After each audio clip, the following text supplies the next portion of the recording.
ផ្លែប៉េះល្អមែនទេភុកក្នុងនេះធំប៉ុណ្ណានេះម៉ាឡាំងភុកក្នុងនេះមក10 ដល់ 16 ផ្លែ 19,800 ម៉ាឡាំងនេះ 19,800 ធូរថ្លៃតា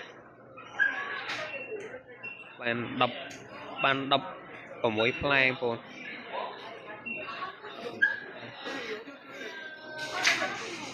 រកត្រង់អ្នកមួយអត់មាន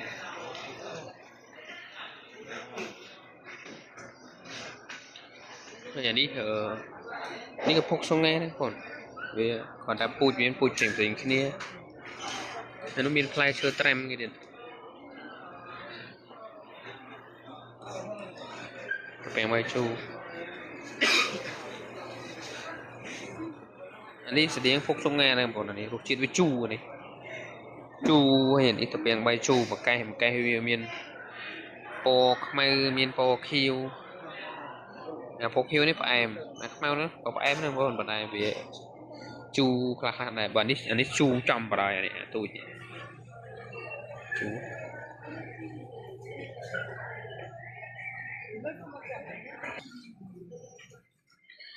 ផ្លែឈើនេះសិតតែផ្លែឈើនៅក្នុងប្រទេសកូរ៉េបង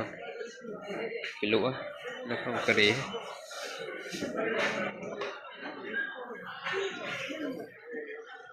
ផ្លែឈើល្អ